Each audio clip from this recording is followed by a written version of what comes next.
concept of absolute freedom is hollow, weird, and unreal in the context of society. Unrestricted individual freedom is bound to restrict the freedom of the innocent and the weak. As a logical conclusion, crime must flourish in such liberal societies and disturb the peace. Nothing but anarchy is the end product of absolute and unrestricted freedom. Unfortunately, however, in many advanced countries, crime is inadvertently being encouraged and protected in the name of individual liberty. At what cost? At the cost of the peace of the innocent, law-abiding citizen.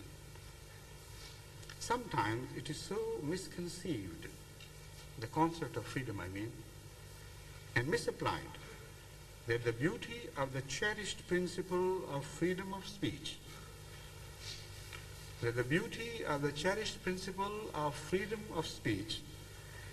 is transferred into the ugliness of freedom to abuse, to hurt, to insult, to blaspheme.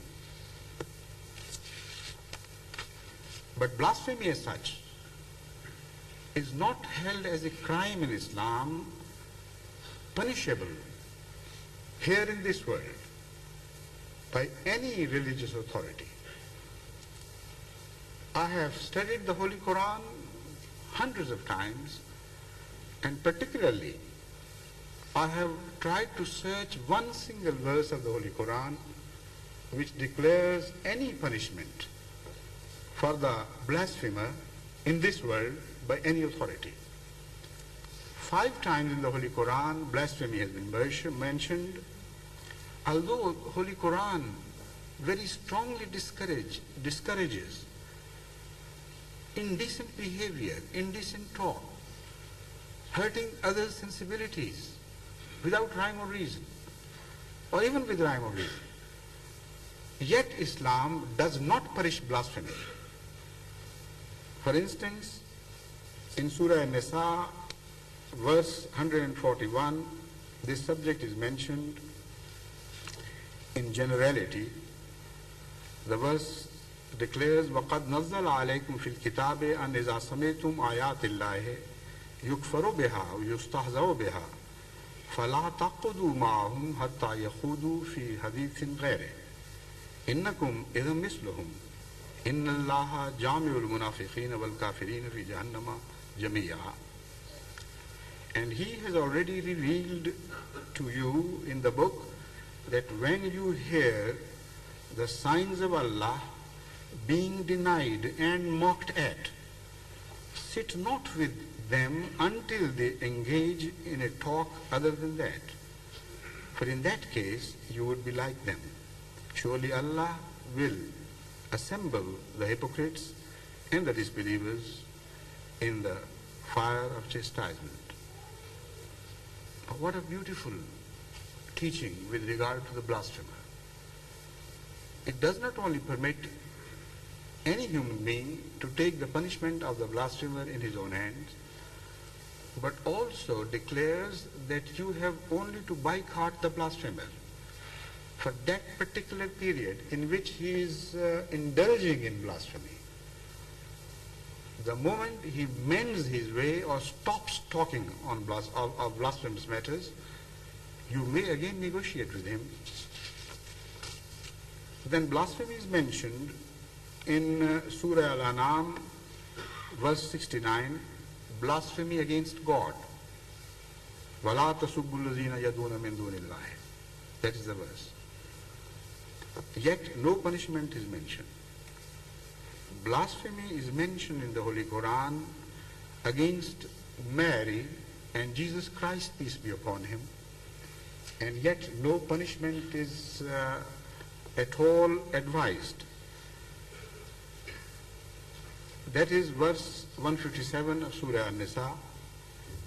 Then blasphemy is mentioned against God by those who believe that God did bear a son from a human mother, it is declared as blasphemy. Enormity, in fact, is the word used against this by the Quran, yet no punishment whatsoever. And in the end, let me come to the most sensitive area, blasphemy, most sensitive in the sense that the Muslims of today are more sensitive to blasphemy against the Holy Founder of Islam than blasphemy against God Himself.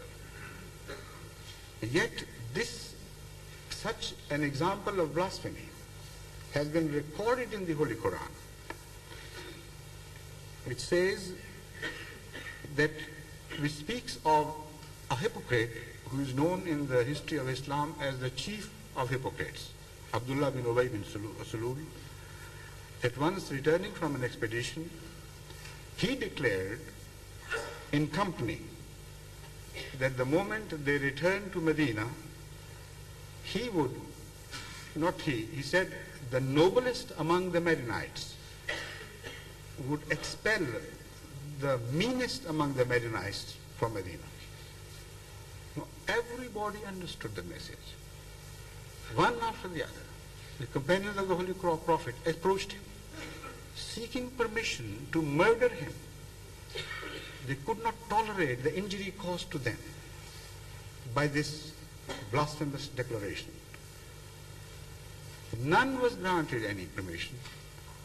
In fact, the Holy Founder said, nothing doing, until his own son himself approached him and requested to permit him to kill his own father. And the Holy Founder said, nothing doing. Later on, when they returned to Medina, this man lived for some time after this incident. When he died, the Holy Founder decided to lead his funeral prayer. Among others who protested was Umar, who was later to be the caliph in Islam, who reminded him of God's declaration that even if you seek forgiveness for such people 70 times, God would not forgive them.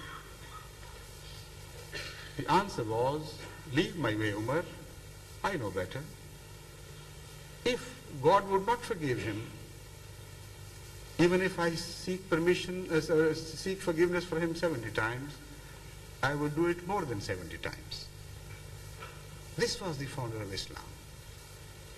This is blasphemy as it is treated on the authority of the Holy Quran and on the conduct of the Holy Founder of Islam himself.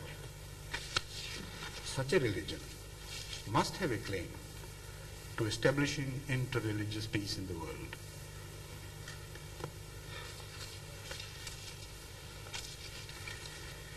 In interreligious relationship, Islam goes one step further by declaring, وَلَا يَجْرِمَنَّكُمْ شَنَآنُ قَوْمٍ أَنْ صَدُّوكُمْ عَنِ الْمَسْجِدِ الْحَرَامِ أَنْ تَعْتَدُوا تَعَاوَنُوا عَلَى الْبِرِّ وَالتَّقْوَى وَلَا تَعَاوَنُوا عَلَى الْإِثْمِ وَالْعُدْوَانِ. Even the enmity caused by a people's hostility in religious affairs against you should not permit you to treat them unjustly. Whatever they might have done to you, even to suppress your religion, you have no right to treat any people unjustly. Treat them with absolute justice. There is no other way. Then the Holy Quran, well, I think skip over this subject now, because the other areas which may be left untouched, I hope not.